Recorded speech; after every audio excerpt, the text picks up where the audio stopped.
My name is John Spritzler, and I am interviewing Sandra McIntosh, a woman that I met for the first time in April at a demonstration in front of the Boston Police Department protesting police brutality and in solidarity with the people in Baltimore.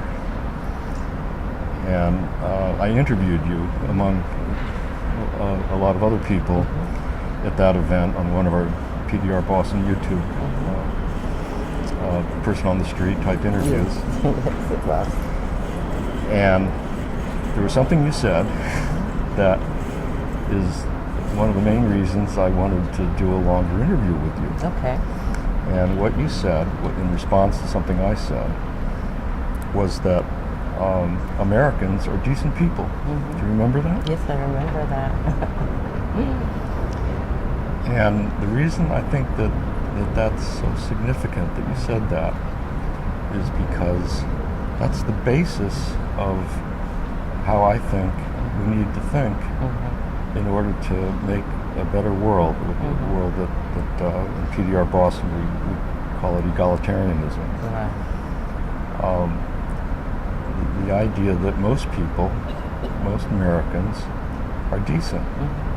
Most Americans want society to be based on equality and helping each other. Fairness. And fairness and decency and reasonableness, right? And what's particularly striking to me about your statement that Americans are decent people, most Americans at least, is that I completely agree with it, but one of the main obstacles to building an egalitarian revolutionary movement, in my opinion, is the idea that Americans are not decent people. And the left is part of promoting this negative view of people.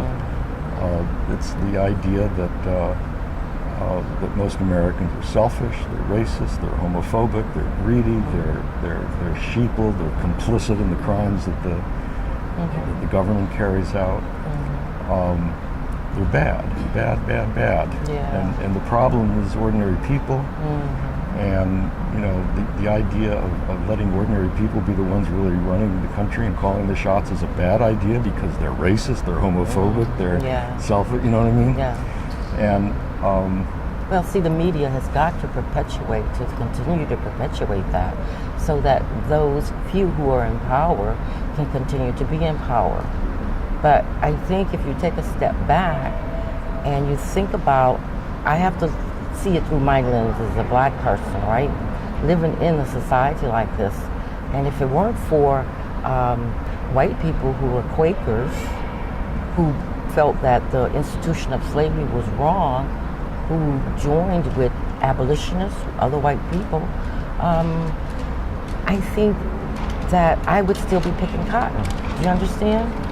But because of the decency of most people, what happens is, in order to control those masses, right, you have to keep them ignorant. Because if they wake up, then you've lost control. Yeah, exactly. Okay? So the reason I say most people are decent, because most people are, but most people are also ignorant. Here's one of the, just talking about the issue of race relations and the divisions of race.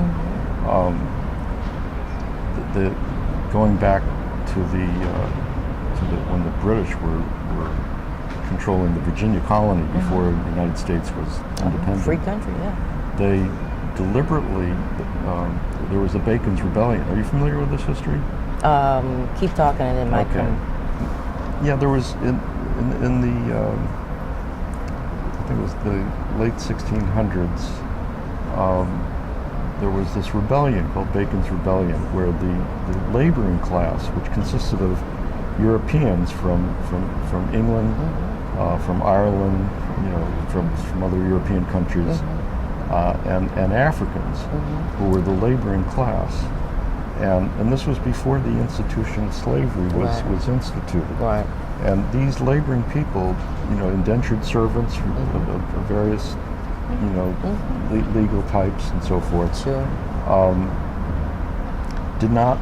no one at that time thought of him or herself as being white. Yeah. You were British, you were Right. Scottish, you Right. were Irish, you were Exactly. African, maybe you were from an Indian, Native Indian Right. tribe. And in Bacon's rebellion, it had a complicated origin and so forth, but it ended up with the European and African laboring people rising up in solidarity with each other Sure. against the Exactly. British upper class who were running the Virginia colony. And there was a military battle, and the British almost lost, and they were scared to death. I can imagine. And as a result of that, they instituted something which was completely a break with British common law, which was the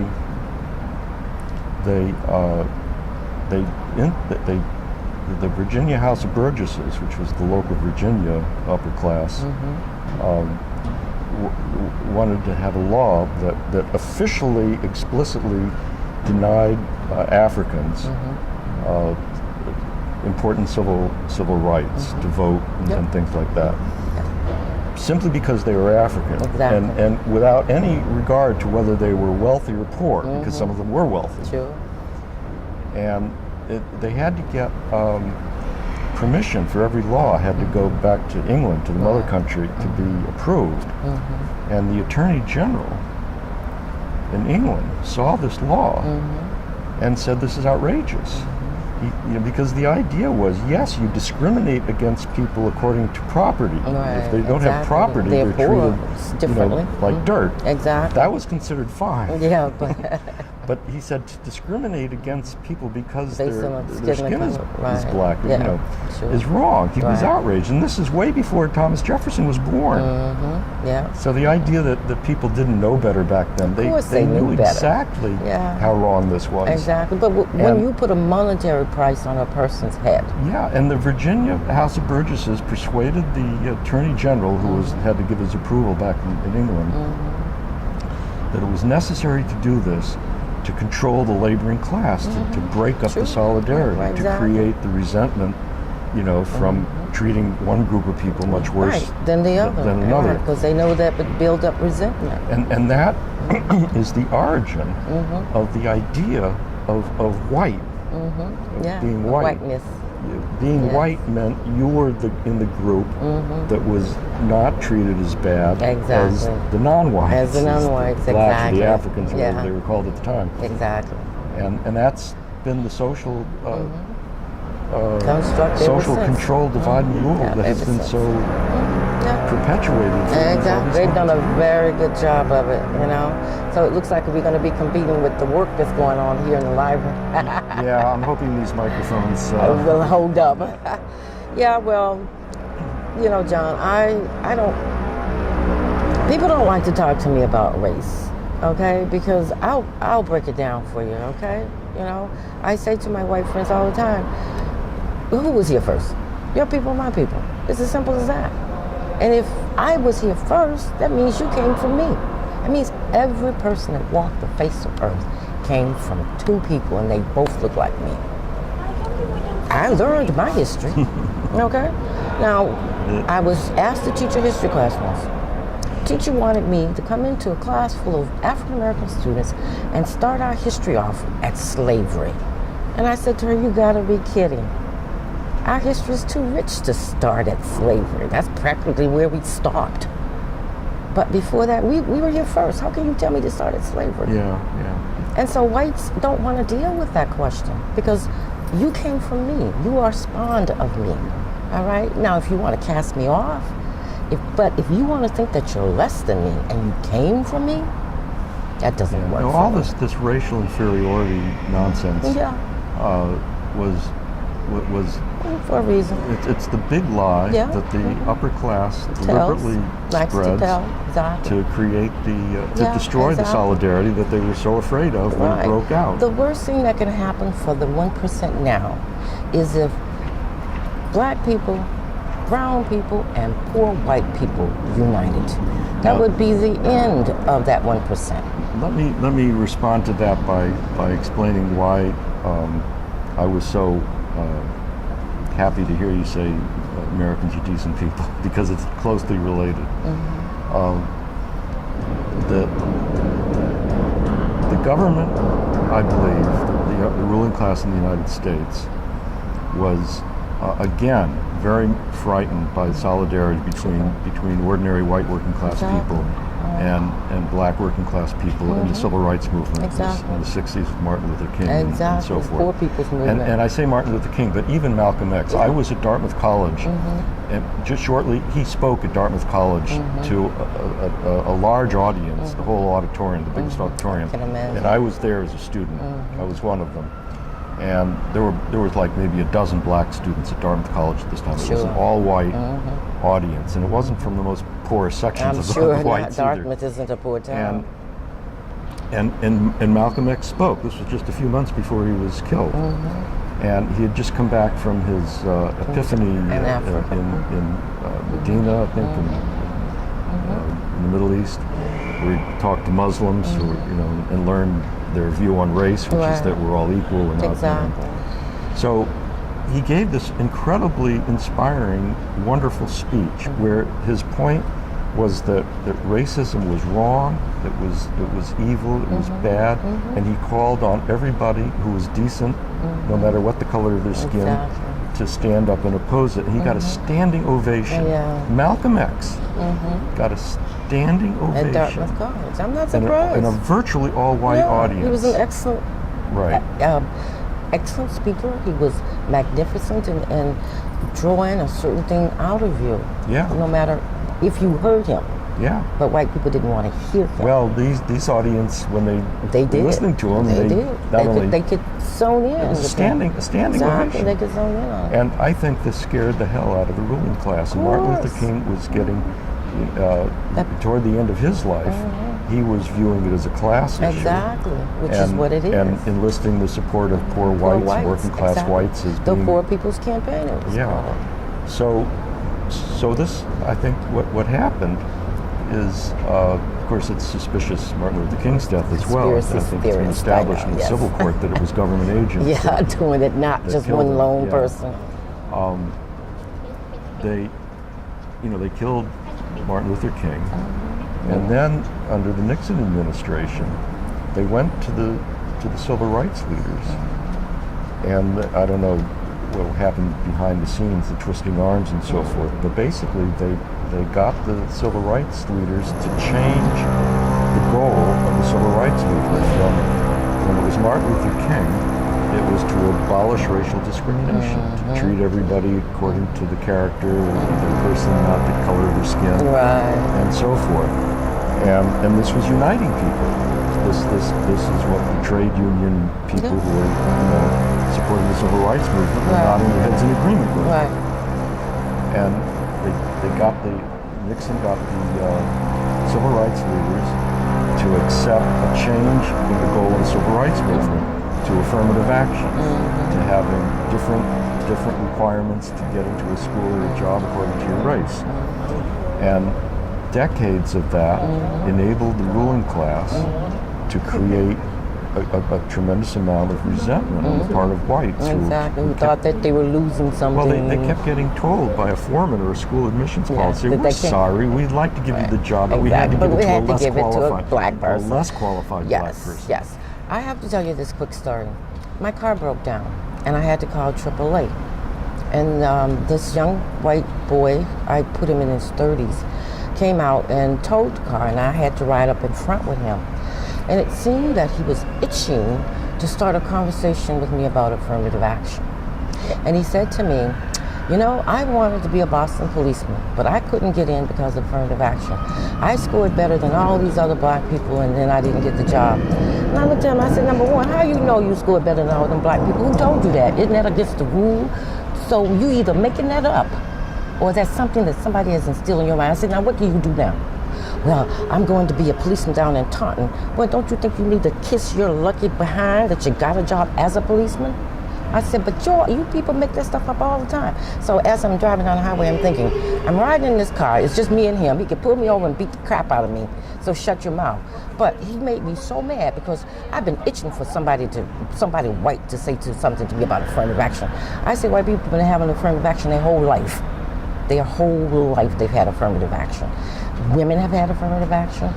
They've used it much more than black people have. They've taken advantage of it.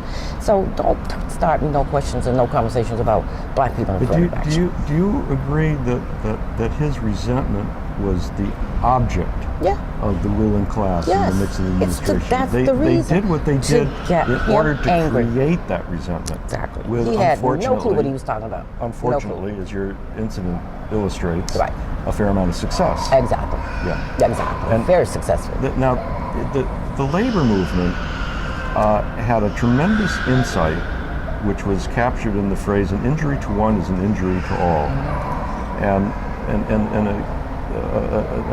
a sharp illustration of how true that is that the Jim Crow laws in the South were obviously an attack on the black people of the South, True. but they were also a deliberate attack on solidarity between the blacks and the working class whites. Exactly. And as a result, even our microphones can't compete with not a that with the 2-year-old. baby. As a result of the Jim Crow laws, the wages for the white workers in the textile mills and so forth in the South were substantially lower than wages, for the same kind of work in the North. Exactly. And so it's clear that also there was the Southern Tenant Farmers Union in the 30s that united tenant farmers, both black and white, together. Are you familiar with that? Vaguely, I've heard about those because my grandfather was a farmer. Okay, it's a wonderful story. Throughout the whole cotton belt in the South, they organized, together. It was integrated in Mississippi and Alabama and the whole cotton belt. Yeah. They had an integrated union movement that organized the strike of the tenant farmers against the big landowners. Yeah. And they actually won substantial gains. But in order to do that, who did they have to fight? Well, they had to fight the Jim Crow laws, which made it illegal for them to even have their meetings together as integrated meetings, and the Ku Klux Klan, which was breaking them up and so forth. So it's clear that the Jim Crow laws were designed by the upper class to destroy the solidarity of the working class and lower their And the conditions. reason that I think more decent people don't speak up is to me it used to seem as if they were afraid of losing their whiteness card, because if they had nothing else to fall back on, the one thing they could always say, well, at least I'm white. That was the carrot that was used. At least I'm white. I'm not one of those black people, the people that I came from. Yeah. I'm not one of them. That was the way the divide and rule works. Exactly. Is that the carrot is held out for the ones who are treated And so if badly. given an opportunity, it takes a lot of courage to stand up against fear. Do you understand? Most people, the majority of people, they want to live, they want to love, they want to have that thing called the pursuit of happiness. They don't want to live in fear, okay? And so if you have that constant thing, I adore being black. And I always felt bad. When I first came to Boston, I used to feel bad for white people, especially white people in South Boston. It's like, you all have to live under that, But I've always been black, happy to be black, because we have through our experiences, a much more empathetic feeling towards people. And black people don't want to say, we'll accept everybody. You come on in, where other people are very clannish. You don't see Chinese people like that. You don't see Japanese people like that. And white people aren't like that. They're very, very, very clannish, because it's like holding on to something so very dear, right?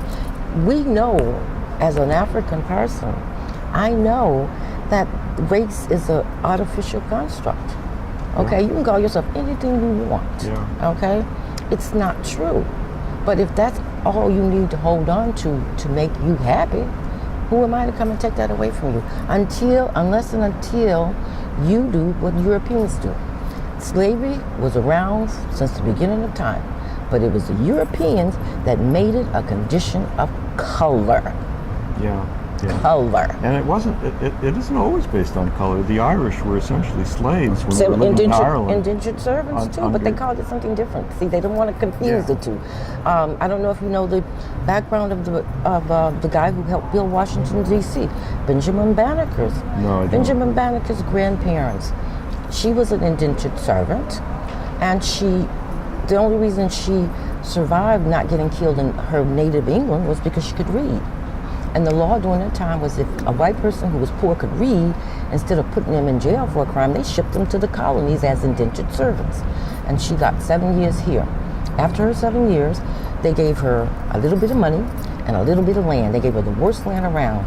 So she took that little money that she had, went to the slave market, bought 2 slaves, the only 2 she could afford. Turned out she hit the jackpot. She ended up with a prince who had been kidnapped from Africa and his manservant. So when she brought him home, she noticed that this little guy just sit up against the fence and slept, and the big guy did all the work. And when she confronted him, he was like, oh, no. He's a prince, he don't work. But he can figure out how you can make this better land. He ended up turning her few little acres into the best tobacco field that anyone in the county could see. Yeah. Because his father had taught him in Africa how to farm using the stars and the moon, right? She married him. She married him and had 5 children. That was Benjamin Banneker's grandparents. Interesting, yeah. Okay? And his grandfather taught him the same thing that he had been taught from Africa. So that was what enabled Benjamin Banneker to become successful in building things. Benjamin Banneker saw Benjamin Franklin's clock, went home, cut down a tree, built his own, and it ticked for 25 years. Okay? I know my history. I know who I am. I know where I come from. I also know that the guy who was building D.C., the Frenchman who was building D.C., got mad and left the country with the plans because he found out Benjamin Banneker was being paid. How dare them pay a black man? Wow. And so Benjamin Banneker told him, don't worry about that. The plans are up here. And he redrew the plans. There would be no Washington, D.C. if it wasn't for Benjamin Banneker. You see? So this is why I say American people are ignorant, because certain things of history, and it's not necessarily their fault. They're lazy because they won't get up and go find. The one thing that my black teachers taught me in my segregated school, you are not in those books. Get up and go out and find you. And that's what we did. We had to get up and we had to go dig through libraries like this to find us. It's true. We don't know our own history. No, we don't. What I was just talking about earlier about Bacon's Rebellion and what they did. No, we don't. We don't know our own. But it's done not. Who knows? It's not done by accident. When I talk to young people about black writers, and I'll say to them, "Have you all ever heard of the Three Musketeers?" I said, "Sure." Have you ever heard of the story about the guy with the helmet on? Oh, yeah, we've heard those stories, we've seen those movies. Did you know that guy who wrote those was black? It's like, come on, you very liar. few people know that. Of course. Do you know that they have a statue in Russia dedicated to a black man? What's Pushkin? Yeah. Big time famous black man. Grandfather's from Mississippi. That kind of stuff is kept from black people so that you don't know your history. That's why they won't incorporate black history. I learned something recently, just surfing the web. Remember the Alamo? You know that? Okay. Yeah. With Sam Houston and Austin, I forget his first name. Yep. All the people that Texas cities are named after him. Exactly. I think Davy Crockett too was my childhood hero. I used to have the coonskin cap and everything. Yep, everybody. You know what they were fighting for? What? They were fighting to spread slavery into Mexico. See, right, at the time, Mexico was a non-slavery country. Right, and they were fighting to spread it. And so they were fighting, I don't know the details, but I think they were fighting to make a part of Mexico part of the United States so that they could have their slaves there, which they wouldn't be able to have their slaves there if it was Mexico. Do you think they're going to tell good white folks that? I had a black parent when our children, your children and our children went to the trotter together. Remember that? Yeah. All right. I had a white parent tell me during that time that she hated Black History Month. I'm like, why? It got nothing to do with you. You know what her answer was? Because it made her little boy feel bad. And I said, well, what do you think it made my little boy feel? Can I tell you a story about my son sure. in the trotter during that period? Yeah. my recollection, I can't come up with specific examples because it's so long ago. Sure. We're talking about, what, 20 years ago, right? At least 28 or something. But we had many conversations, my son Abram and I, when he was like in the 4th grade at the Trotter, about race.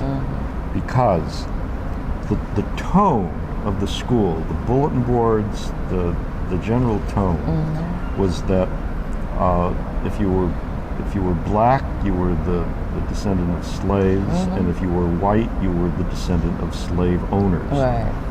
And so it was sort of a black is good, white is bad framework. And he, was feeling portrayed as bad because he was white. And so I had, continued long discussions with him about how it was a class issue, not a race issue. That there were, first of all, that most whites, certainly him and his teachers, it turns out, Mrs. Gullum, I think her name was, I remember, were not the descendants of slave owners. They came and so forth later. And although they did get the privileges from it, and this is what they don't the whole discuss. racial privilege thing's always been there. In existence since the Bacon's Rebellion thing I was talking about. But the ordinary whites were being controlled by it. Yeah, they were being controlled. They didn't create it and invent it. Right. And they believed the lies that they were being told lies. But they weren't the ones telling the lies. Right, exactly. There's a big difference. They believed the lies, like we were happy being slaves. So I had this conversation with Abram. And as a result, Abram does not feel guilty for being white.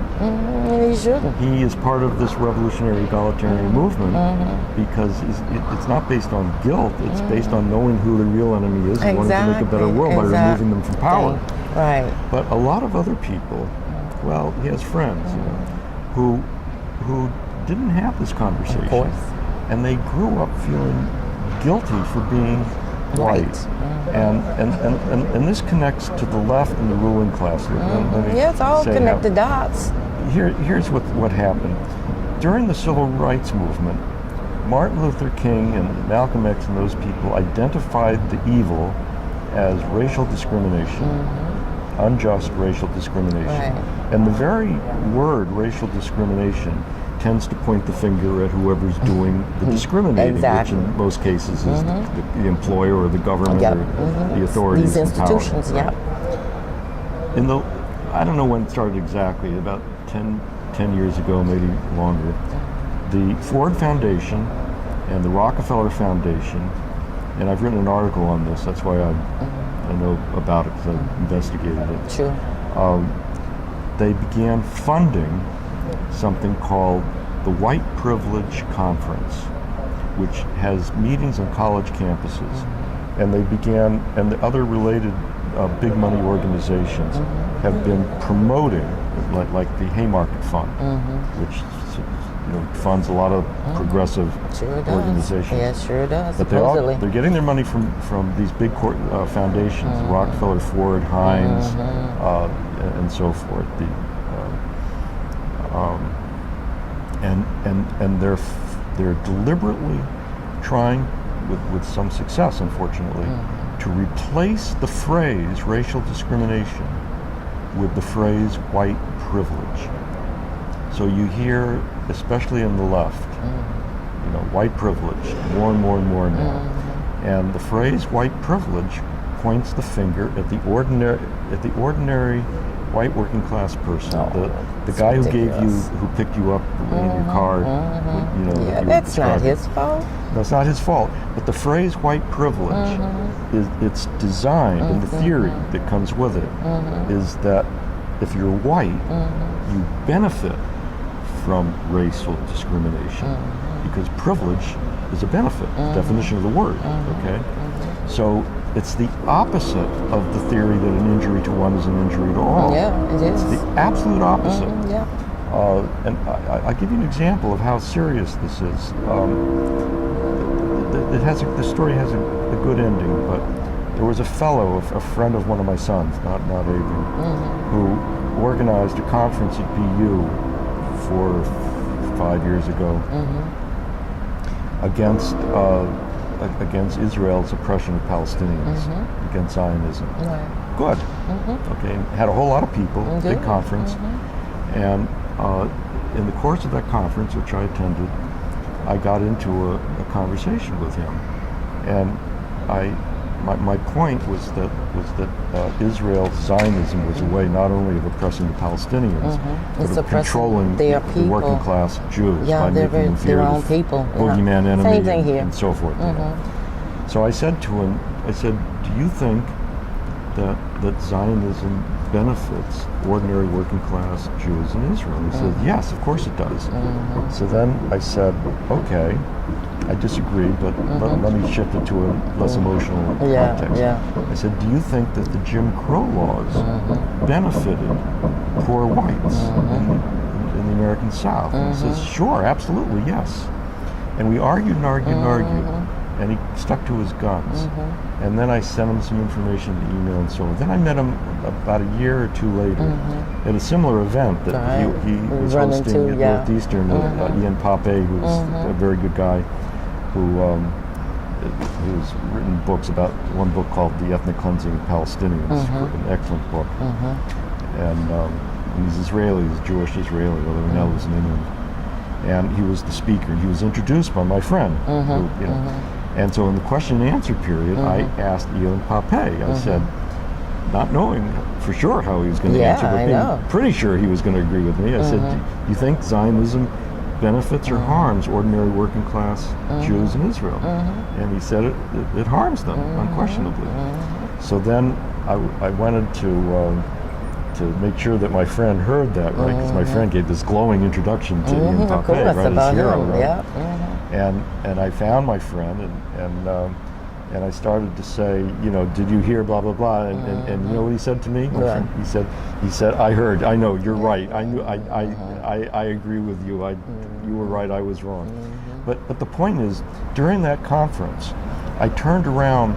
The first conference at BU that my friend organized, I was intrigued by this question: do people really think that racism benefits the group that isn't targeted?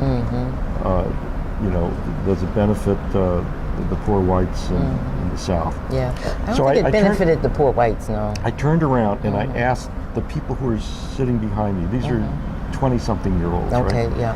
College kids. But they're random. They're just the people who happen to be sitting behind me. And every single one of them said that, yes, Jim Crow benefited the poor whites. So you can see that there's been, and the left it accepts this. Exactly. That's why they go along with the white privilege and everything, right? So, the left is saying, if you're white, you have two choices. You can acknowledge that you benefit from racism, but out of guilt, join the left and feel guilty, or if you're that's funny. if you want to continue benefiting from racism, then realize that racism benefits you and be a racist or something, right? And so what that is it's a setup for the Rush Limbaugh types, the right. They come in and they tell your AAA driver buddy, right? Yeah. They say to him, anti-racism, that's just code for anti-white. And it's divide and rule. And it couldn't succeed so well if it weren't for the left. Buying it, line, hook, and sinker. Couldn't succeed so well. Well, it's what they always do. It's a divide and conquer. I can say I'm anything. I can say I'm a leftist, but my actions don't speak to it. I've looked at this Democratic Party for the last 4 years, and I said, what a bunch of wimps. I've never seen a party just so full of wimps. They really act like they are physically afraid of the Republicans. Can I comment on that, since you brought up the issue of the political parties? Yeah. I believe, let me use an analogy. I've often looked for analogies to express this idea. You know how a pair of scissors has two blades, and they seem to go in opposite directions? Opposite directions. Okay, but they're used for the same thing, the same purpose, right? Cutting paper, right? Exactly. I believe that the Democratic Party and the Republican Party are like the two blades, Two blades of of the the scissors, right. They're used for the Same same thing, purpose. but And the going way- two different ways. Right, and the way it works, they have different roles. Right, exactly, to play. The Republican Party's role is to give a fairly coherent ideological leadership to the racist pro-capitalist elements in the Okay. population. Okay, and if you, I listened to Rush Limbaugh to monitor this, and, Exactly. and they're quite coherent.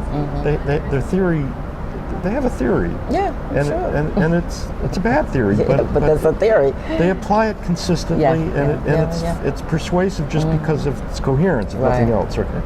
So it has its followers, right? The Democratic Party, its role is to give incoherent leadership, stupid leadership to the working class the part of the masses of the population, the people. people who know that the rich are Exactly, creating exactly, problems for them and so forth. And it deliberately gives stupid, incoherent, contradictory, self-contradictory leadership. And it's a setup to the Rush Limbaugh types because if it weren't for the elitism and the incoherence and the stupidity of the liberal Democratic wing, Rush Limbaugh would have nothing to say. He would have nothing to say. Right. And let me give you a better example of that. I'll break your analogy down even simpler. The Republicans, bad guy. Democrat, good guy. Okay, that's what they want you to think. Yeah. Bad guy, good guy. Allison London Grimes was running for a seat in the Senate in Kentucky. I don't live anywhere near Kentucky, but because I dislike Mitch McConnell so much, I was willing to sit in my house and make some phone calls for her. And then she came on television. Is she and a said, Democrat or Republican? She's a Democrat. Democrat now. Okay. I wouldn't make one phone call for a Well, I thought you Republican. were Not going to that make some kind of I'm an independent, I but thought I you were will. going to come up with a surprise ending. or Yeah, something. no surprise ending. She's stupid. Then she comes out on television and she refuses to say whether she voted for Obama or not. And I scratched me. And when MoveOn.org contacted me about making phone calls, I ain't making no phone calls for her. She's stupid. Yeah, She's stupid. I mean, to not be Obviously, honest she didn't about want no something black like that. voters. Obviously, she didn't want nobody in Kentucky who was black, who was a Democrat, to vote for her. Now, why would you do you want to get elected or not? Okay? So, when MoveOn asked me, no, I'm not making no phone calls for her. So, no, I'm not going to join that stupidity. Yeah. And so, it's deliberate, but it's all for the same purpose, to keep that 1% in power. Yeah. And everybody else fighting each other for the scraps. People start talking about ain't no money in this country. I'm not even gonna believe no such foolishness. I see it all the time. It's all around me. I live near the South End. You can go to any restaurant, John, any day of the week. Pick a date, Wednesday, Tuesday, packed. Nothing but white people. Packed. You gotta have money for that. Eat out every night. Yeah. Okay, so I saw it happening a long time ago where they're throwing money at white people, just throwing money, make sure they have it. That's why I think, my own personal opinion, they could give a less than a rat foots about infrastructure, jobs, or anything else because they got enough. Okay? What are the rest of us going to do? All right? And they are sitting on high. People like, as much as I hate to say this, the Donald Trumps of the world, who is, I can't believe somebody would want him to be a president. He's a buffoon. He's the equivalent of a black buffoon. But he has convinced people, because there are certain people in this country that think that they associate money with morals and smartness and a whole bunch of things that has nothing to do with money. I've found that the most successful businessmen are the most deceitful people in the world. Can I switch the subject to money? Sure. Okay. You know, I mentioned earlier that PDR Boston is for egalitarianism, and there are two sort of key aspects to the egalitarian society. One involves the economy, the other involves government. So on the question of the economy, what we advocate is that the economy is not based on money at all. So there is no money. The issue of how much people get paid doesn't exist. People don't get paid money. The way the economy works is a sharing economy is what we call it, and it means that people who contribute reasonably to the economy, and what's reasonable or not is a democratically made decision, which involves talking about the government. Put that aside for a second. The people who contribute to the economy reasonably, which of course depends on if they're of retirement age, or if they're a child, or if they're disabled, or they're healthy, and so on. But if they contribute reasonably according to the whatever the decision is democratically made, then those people share amongst themselves according to need. So if someone has a large family, they need a larger house. If someone's sicker, they need more health care. But the people are who contribute are free to take freely, no money, but to take freely according to reasonable need and desire. And in the case of scarcity, things would be rationed, again, in an equitable manner decided democratically, according to need.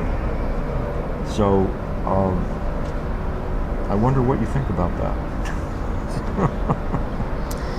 Well, I think that it would that would be easier done with I think Native Americans, African Americans, maybe, only because I think we have a reverence. What you described is where we came from, how we were originally reared. The Native Americans have always talked about, we don't own this land. This isn't ours. This the land owns us. The land owns us, and we have to be good stewards of the land. Right. As opposed to, and then we from Africa will raise our villages in a circle, because that's what community is. It's about a circle. It's not about one individual. And so European, they have a total different ideology about that. It's all about me, myself, my immediate family, which is my wife, myself, and 1.2 kids. They don't have white. I don't think whites understand at all about community until that community is threatened. Then they can come together. Okay, they used to be able to come together as a lynch people. So that group of people, how would you get them from this soulless way that they live now, where I gotta have this, I gotta have that, bigger is better? It's so ingrained in them.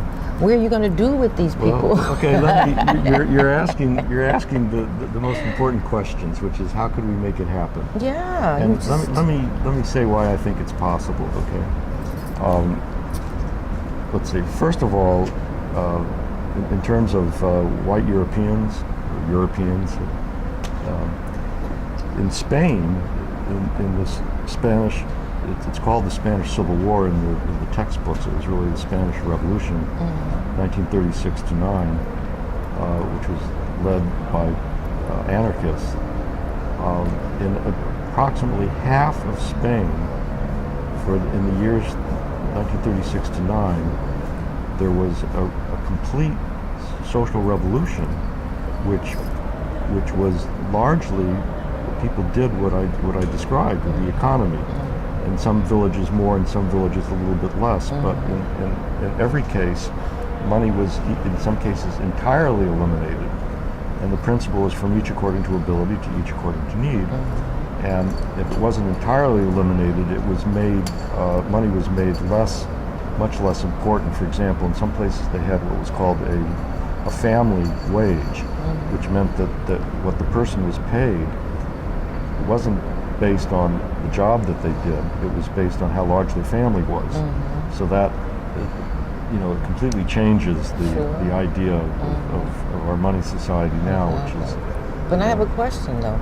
Did that spring from the bottom up? Yes. Okay, see, yeah, this is the difference. It would have to take a revolution. What happened is for decades, many decades, this idea of how society should be, it was called anarchism then, and we call it egalitarianism, was being talked about, and peasants who were illiterate were taking books by people like Kropotkin who were writing about this, and carrying the books with them and taking them to someone who could read so it would be read to them for decades.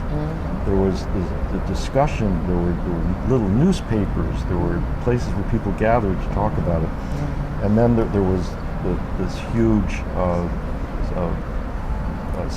union which was organized around these ideas, which became very, very large and powerful. And then, to make a long story short, shortly before around 1936, General Franco led an attack on the Republic of Spain, which was sort of like a liberal Democratic Party kind of republic, and the anarchists, and I'm talking about millions of people now, hundreds of thousands in Barcelona, saw the attack by Franco and realized they had to defeat it.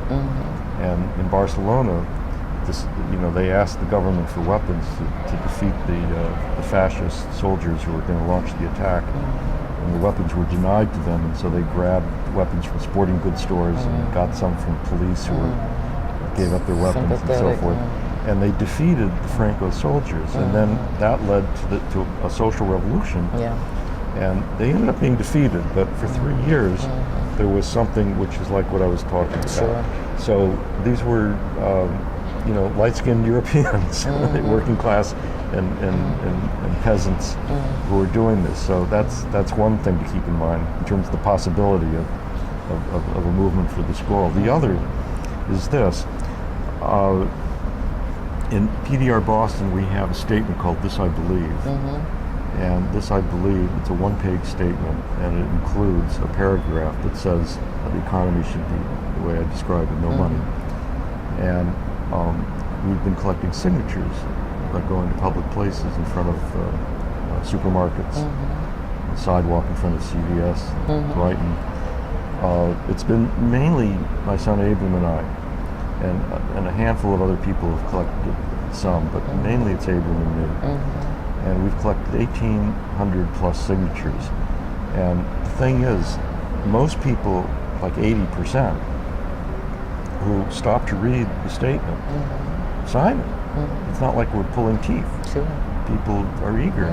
And this is not only true in Boston, which is sort of, liberal, urban Boston, but when we went to New Hampshire, in very rural New Hampshire, the town of Unity, and other people did it in Leominster, which these are very rural towns where people mainly listen to Rush Limbaugh, not NPR. And again, the same experience.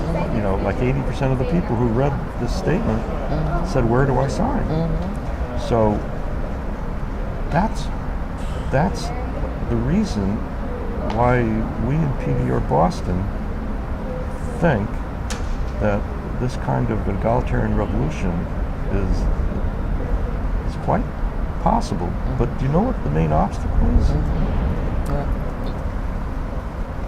Practically everybody who signs "This I Believe" says, either indicating it with body language or often just say it explicitly, "This will never happen, it's impossible." And you know why I think they believe that? Because the mass media have convinced people that if you feel this way, if you want this kind of egalitarian society, you're such a tiny, hopelessly weak minority that you should abandon hope. Yeah, it'll never work. Right.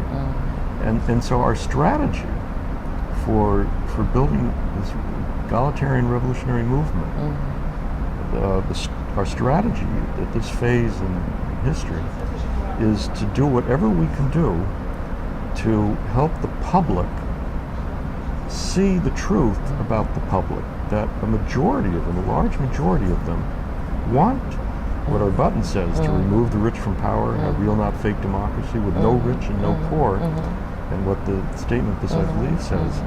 So that's why we collect signatures for the statement, and we display the signatures in public however we can, on the web with banners and posters and so forth, in public places.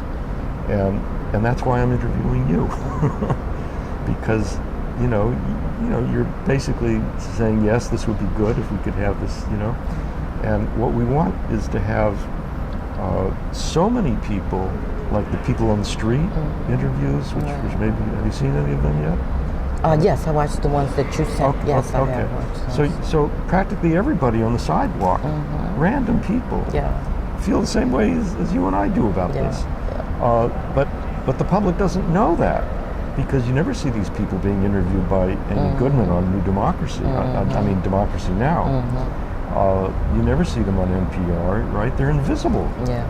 Not to mention NBC and CBS and MSNBC. And Well, they would never carry it. That's right. So what we want is for the public's revolutionary egalitarian aspirations to be made visible to the public.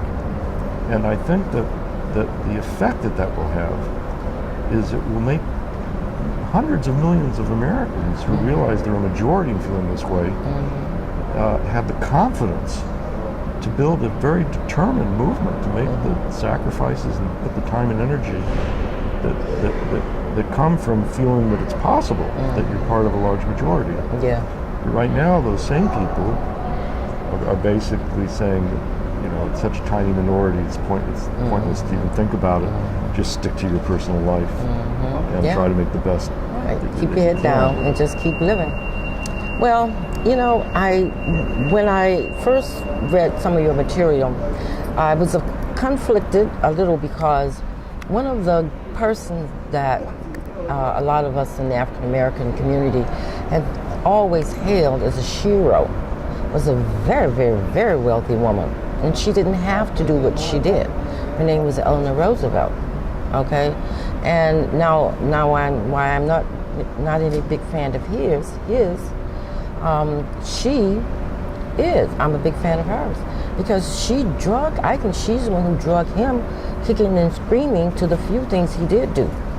So can you always say that people with money are bad?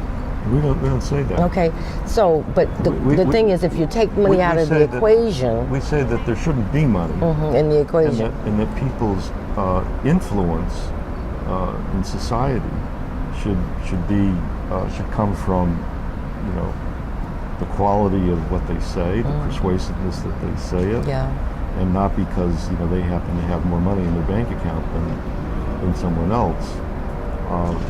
And we're not saying that because someone is rich they're bad, but we are saying because someone is rich, they have more power that isn't necessarily deserved. Well, I think the candidate that best lines up, or potentially can line up with that, is Bernie Sanders. And that's because he speaks the truth, as close to the truth as a politician can. You do know he's very pro-Israel, though. That's the part that I don't agree with him. I mean, you're not going to find anybody that you're going to agree with 100%. Maybe if I had a conversation with him, maybe I could change his mind from being pro-Israel. Here is, again, you're raising all the important points. I think that the way the ruling class controls us, and there's different aspects to it, but one of them is they want to make sure that people do not organize a revolutionary movement to remove them from power. Definitely. So how do you do that? Well, I mean, one way is you can frighten them with police brutality and so keep forth. Them scared. But that's, that's risky. That's not a long-term strategy. Long-term strategy, right? It sure isn't. So the other way is you provide them with leaders that they will follow, who will not talk about removing the rich from power, but who will talk sufficiently good to maintain a following among the people who might otherwise start talking about removing the rich from power. So, the one of the ways I sort of became aware of this, I've been reading about the Spanish Revolution. Just before the actual revolution, the politicians in Spain who were pro-capitalist, the stronger the revolutionary movement got, and it was getting very, very strong, the more radical sounding the rhetoric from the politicians who were supporting the capitalist class, because they had to use more radical rhetoric because they couldn't have any street cred unless they did.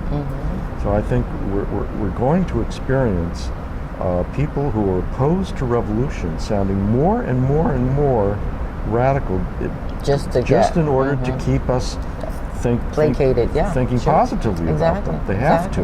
But now you're using the Spanish Revolution as examples. This is the second time you use it. I don't know a whole lot about it, but I do know about a period way before the Spanish Revolution, and I don't know if the Moors got treated very well over in Spain. Maybe I'm wrong, but I see Spain as a very homogeneous society. After they kicked out the Moors. Yeah, after they kicked out the Moors, everybody looked alike. And the Jews. And the Jews, everybody. Around the same time. My headmaster at my past school was from that sect of Jews that got kicked out of Spain, and they ended up in Argentina or someplace like that. Yeah. So, yeah, it's easier to do a revolution when everybody looks alike, or maybe not when you look at the Chinese, but it's just easier when everybody look alike. Okay, they don't have to worry about, well, gee, there's these subsets of people. Remember, we've got subsets in this country. Well, obviously, racial division in the United States is one of the main ways the ruling class stays in power. Exactly, the subsets, and you keep the subsets apart. I was just talking to a Latino fellow of mine, working at the school department. And Latino people are just beginning to say this. He said, Sandra, we have to work together as people. I said, yeah, we've been trying to tell you all that for years, but we understand as black people that Latinos are maybe about 20, 25 years behind us. All right? We have to bring them up to snuff with what's going, because they are, in my work with them, they are just like white people. They don't have no love for us. They think they're white. They do. I work with kids who are the exact same color as me who said they were white. Yeah. All right? I work with adults from Spain who look down on the Puerto Ricans because they think that because they're Spanish, they're better than the Puerto Ricans. So, it's corrosive, I agree. Exactly. So this stuff has permeated our society so much that you say, okay, where do you start? Where do you start? Okay, so you start, yes, by getting out and talking to people, but you know that this is going to be a conversation that's not going to happen in your lifetime, in my lifetime, Abram's lifetime, our youngest children's lifetime, because it took a long time to set this up.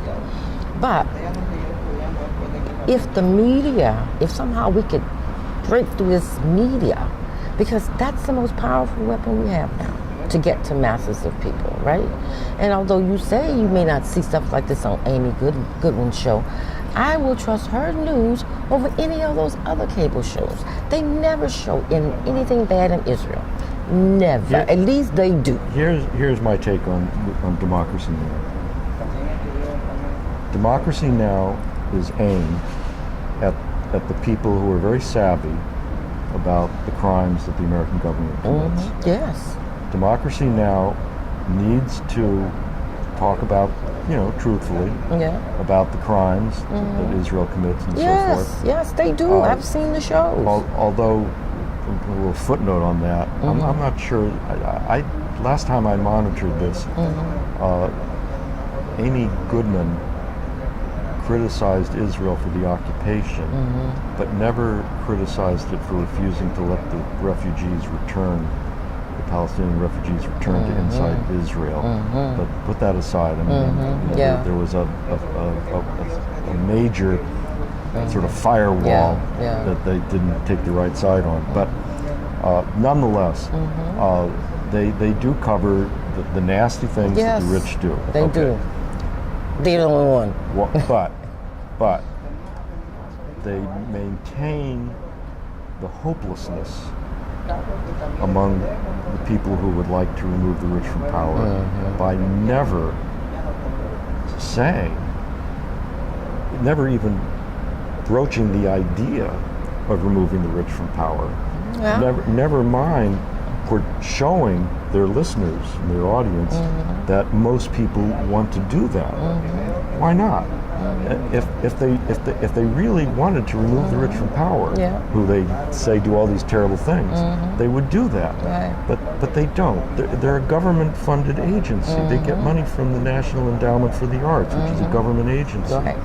And they get money from the big money foundations, the Tides Foundation, which funnels from the Rockefeller and the Ford and the Heinz. So they can't say and things. so forth.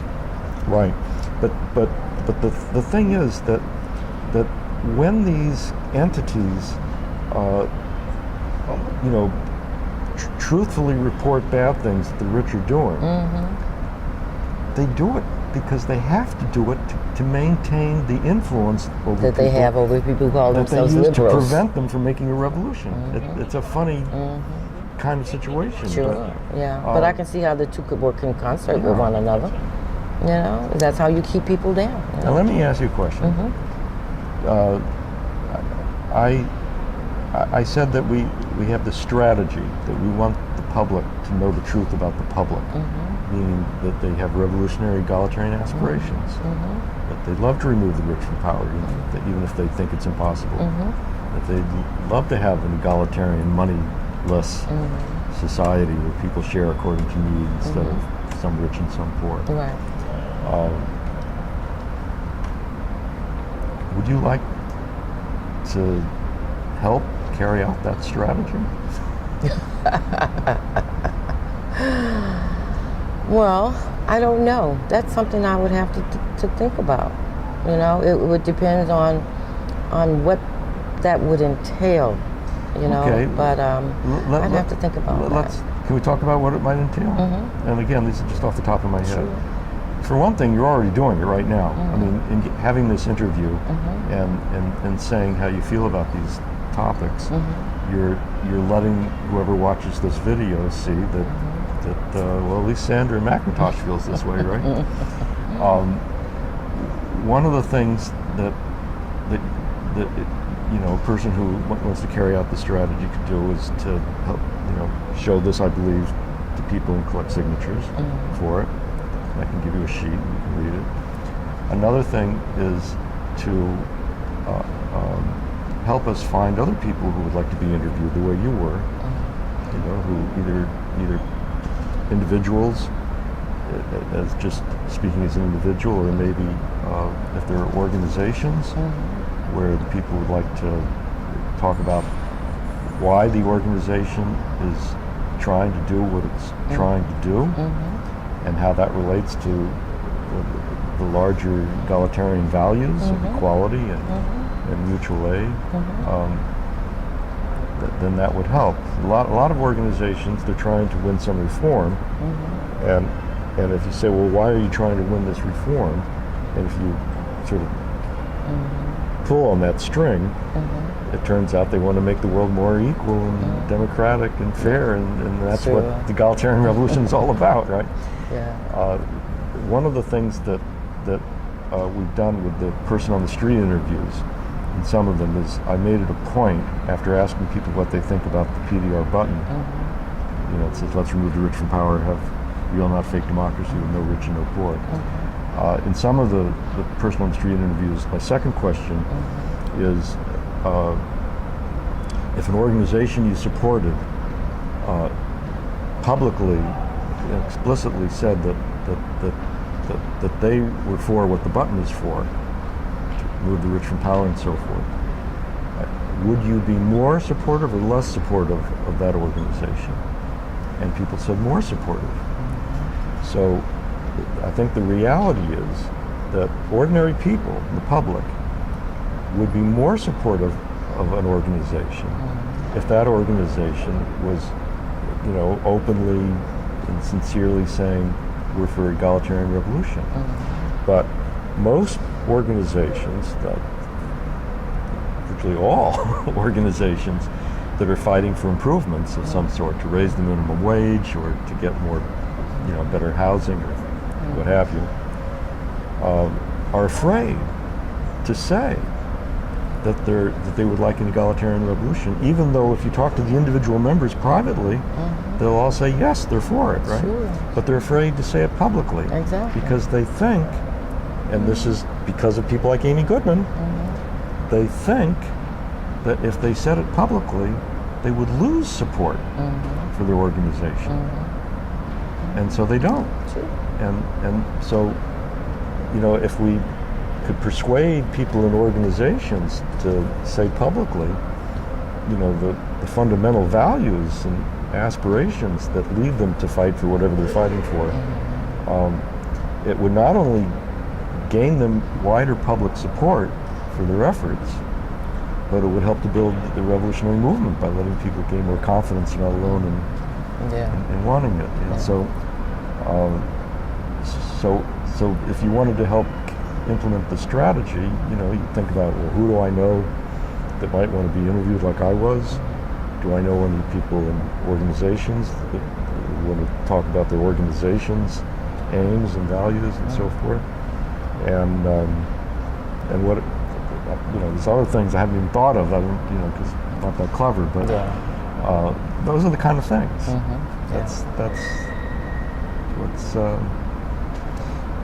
To put it more sharply, our strategic aim is to get 130 million signatures for this, I believe.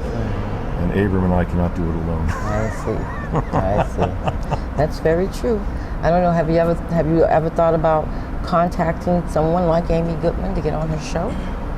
You're the second person that's made that suggestion. If you debate people, I'll tell you what, I will do that. Okay, if you debate people, sometimes you can push them. I agree. You never know until you try. You never know until you try. You never know until you try. And as for me, first of all, I don't make these decisions spur of the moment. I would have to decide if I want to be involved with getting signatures. You're the second person in the last 2 days who's asked me to gather signatures for something. Oh, yeah? And I'm just not a signature gatherer. Okay. That's not me. I'll go speak anywhere you want. Okay, well, you're doing an interview. Thank you. I'm not good at walking up to people just randomly, because you know what my thing is? If I believe in a cause and I pitch it to you and you go blase, I am not the salesperson. I'm not the hard sales, soft sale person. You gotta believe in it like I do, and people have to come to it at different places. You know what I'm saying? Like that young man you talked about, who at first didn't agree with you, but at some point he had to come to it to agree with you. Yeah. And so, what you have to do is, I don't know, keep talking to people, keep passing out flyers. Anytime you meet people, this is what I find out about people. People will yes you to death, okay? Yes, I believe in you. Yes, I believe in that. Okay, come to a meeting, come to a rally. They don't show up. Speaking of which, you're right. People are not into going to meetings. Nope, We've discovered they're just that. not.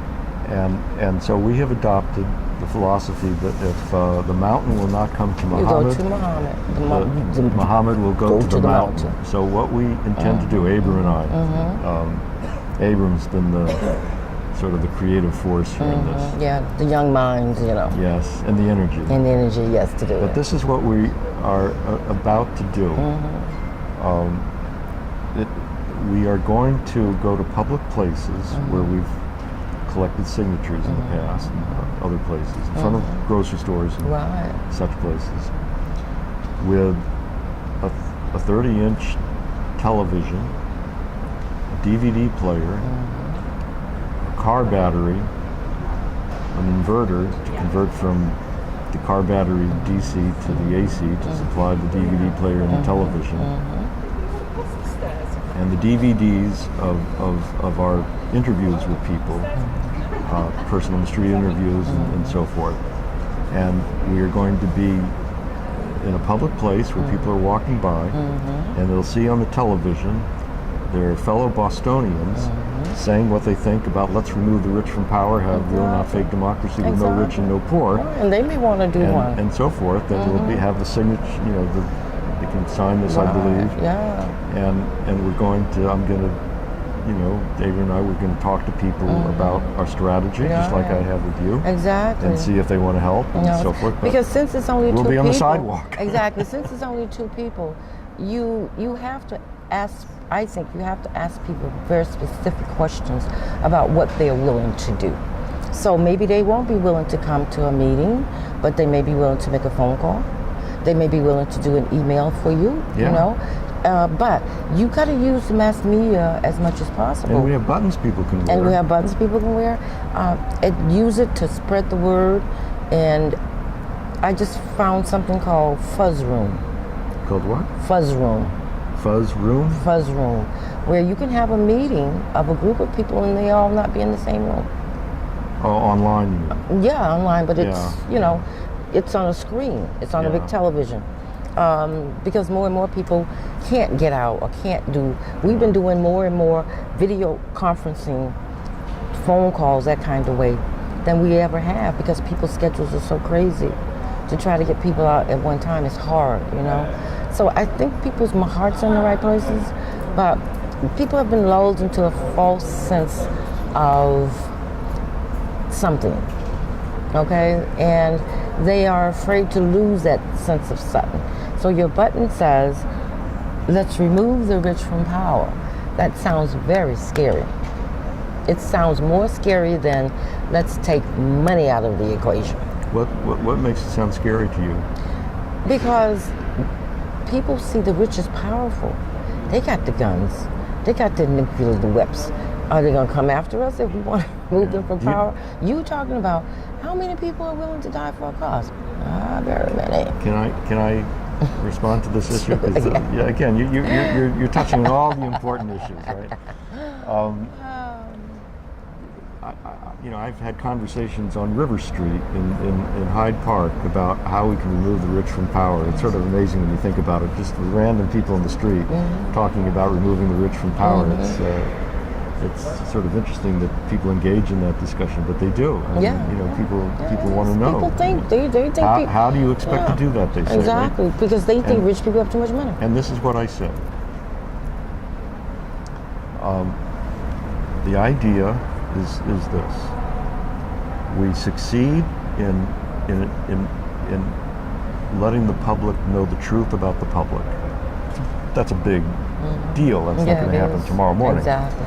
But imagine that we have succeeded in that literally hundreds of millions of Americans know that hundreds of millions of Americans want to remove the rich from power, a real, not fake democracy, with no rich and no poor, and egalitarian society. First of all, that's a completely different situation than what we have now. Yeah. The hopelessness that pervades now is going to be replaced by a sense of confidence. Okay. Imagine then what becomes possible is for this movement to demonstrate its determination and its solidarity and its strength and its size and its aims and what it's inspired by, its vision. That's the kind of movement that can persuade a critical mass of soldiers in the American military forces to refuse any orders they might get to attack the movement, to suppress it, repress it. And additionally, it can persuade a fair number of soldiers not only to refuse orders to attack it, but to use their weapons to help defend it against those who would attack it. And when that happens, the rich have lost power. Now, to just make a point about why this is feasible, I like to point out that, and again, most Americans, a lot of Americans don't know this unless they were involved as veterans and so forth, but the reason Nixon had to pull out of Vietnam in 1975 was in large part because the GIs were refusing to fight. Sure. And the refusal took many forms. It took the form of black soldiers killing their white first lieutenants. fragging officers, Yes. fragging the gung ho officers with fragmentation bombs. Okay, that was the extreme form. That was and there extreme. quite a lot of that. Yeah. But in addition to that, very, very common, search and destroy missions would go out and just pretend to fight. They would just go somewhere safe and radio back reports about how they were engaged in a fight. And wouldn't be fighting. But not really fighting. Yeah. There were informal truces between the GIs and the Viet Cong. You know shoot, we know shoot. Okay? And American soldiers were getting stoned to make themselves incapable of fighting. Right. So there's a whole range things, of methods. But the brass, the military brass, and this is all on record, reported to Nixon and the executive that they didn't have a fighting army anymore. There was no choice but to withdraw. There was an ignominious defeat, and so if American GIs could be persuaded that they were being asked to kill people unjustly, which is what it was. They saw that it was the whole population that was fighting against them, and they started to think, why is everybody? Why is everybody fighting against us? Right, and they figured 2 plus 2, and they figured we that better it's get the heck because out of here. We're there as an oppressive foreign army. Yeah. If American GIs can realize that foreigners whom they were propagandized against, we were calling them gooks and communists and all that, right? If they were refused to kill those people, how much more likely that under the right circumstances they would refuse to kill their own countrymen, right? Yeah. I mean, the movement's going to consist of their own family members and neighbors and so forth. So it's the idea of defeating the rich. Yes, the rich have these unbelievably powerful weapons in the 82nd Airborne Division, right? But who's controlling those weapons? People who think about which side they want to be on. Now, the reason that soldiers will not refuse orders under most circumstances, like today, is because they would be tried for treason. If they did. They could be executed. Exactly. The conditions under which soldiers refuse orders are when they have a reasonable belief that the side that they are going over to support, the revolutionary side, could win with their support. So that if they went over to the side of the revolution, they would at least possibly be on the winning side, and hailed as heroes, not shot as traitors.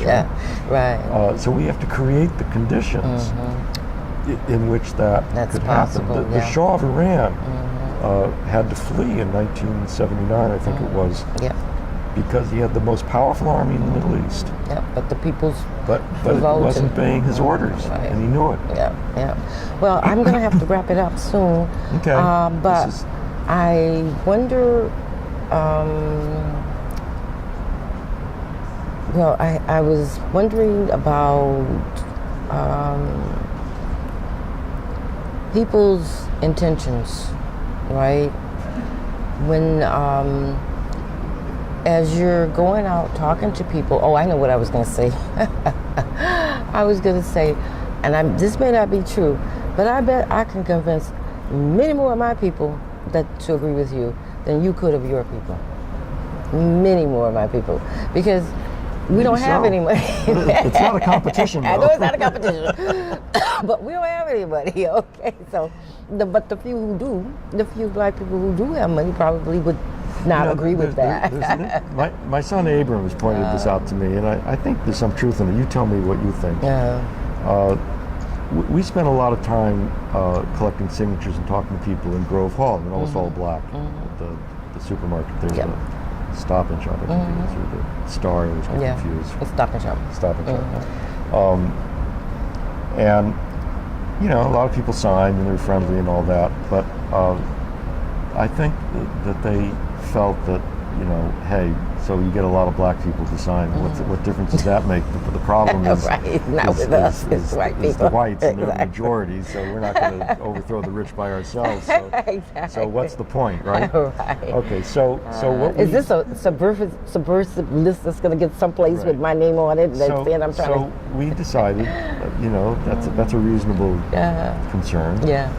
That we were going to, target the white neighborhoods and so forth, and we did. We went to Brighton, which is almost mainly white, and we're going to do more. In fact, we're even making some plans to try to go to the white South, where supposedly they're the worst of the worst, right? And well, you don't have to go that far. Go to Wellesley. Go where? Wellesley. No, I in terms of money, I'm going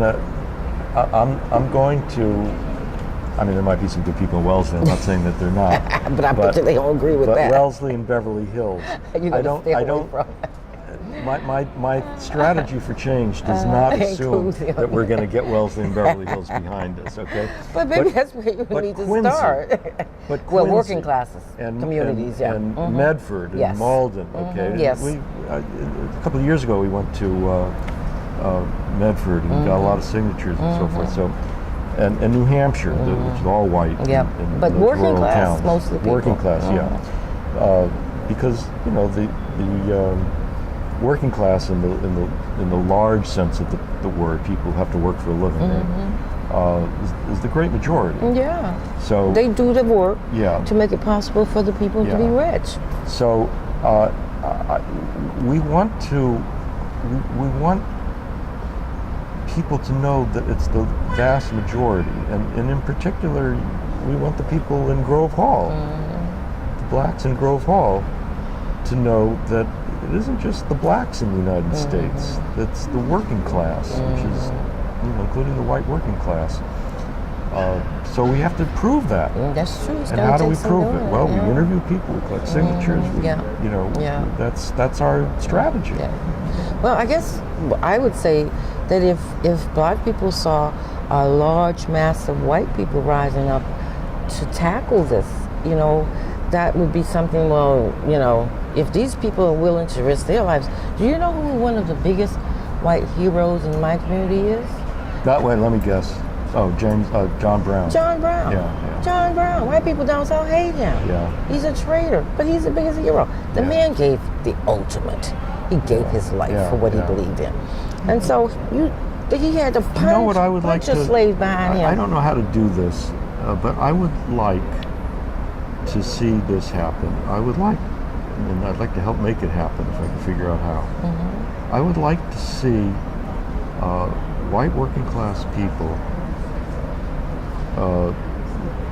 organize against, protest, rise up against whatever, a racist attack on black people, and to do it explicitly on the basis that an injury to one is an injury to all. In other words, to declare that that's their understanding of why they're doing it. Exactly. Dr. King said an injustice is an injustice anywhere. Yeah. Okay. I don't know exactly how to make that happen tomorrow or the day after tomorrow, but if you have any ideas, I'd be all ears to hear it. Well, I think you just have to keep talking to your contemporaries, the people that you have targeted, and ask them very specifically if they're willing to sign your petition, then how are they willing to get involved? Yeah, it's a good idea. Okay, ask them that. Yeah. I was doing some, the only kind of canvassing I feel comfortable doing was I was sitting with someone at a table and we were just passing out flyers. But in the course of, and then I wasn't asking for a signature. I was simply asking for email addresses. But I'd say, this is what I would say to them. I need your email address, and this is what I need it for. I listed 3 very specific things. And people say, oh, yeah, sure. And they would give it to me. And next to them, I would write, okay, now you're going to be my caller? And they said, yes. Okay, she's my caller. Are you going to be my email? Yep. Okay, next to her name, I write emailer. And then actually use these people. Don't just collect the names and don't use them.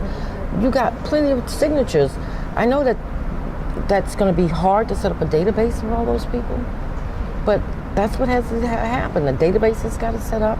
You got to link up all those signatures with each other. Okay, and with the emails that we have the basis.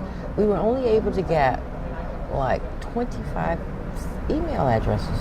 That's 25 email addresses we didn't have before, right? And very specific things of people's names and how we're going to use them, And so as people are willing to sign your petition, then you have to figure out how am I going to capture the other contact information and what are they going to be able to, will have time to do. What could they do? Can you do an interview? Can you do an email? Can you make a phone call? Can you be on a TV show with me? Okay. Well, that's why I asked you to consider. And you're going to have to do more local shows like BNN, where black people are, and take on, if you can, a rainbow coalition of people to talk about it, not just black people. Black Can people. I ask a favor of you? Yeah.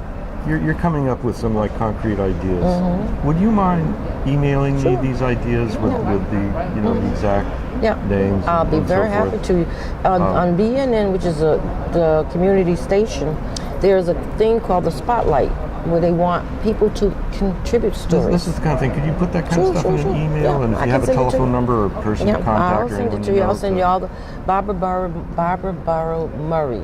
Okay, Is I can't at remember BNN. these I know, names now, I know. but- I but don't. in I'll the send it email, all yeah. to you in an email, and then that can be the beginning of your entrees to other Yeah, people well, in the that's community. exactly what I was talking about earlier. Yeah. That's what we, Sure. one I'll do person that. does another person, does other people, and, I'll and do so that. forth. Yeah. Yeah. Call up Let there Michael be- Curry, NAACP. See okay. if he'd be interested. Let there be 1, 2, 3, many interviews. Okay. Thank you very much. You're This welcome. is great. All I right. hope it got recorded okay. We'll Okay. find out. We'll find out. All right, John.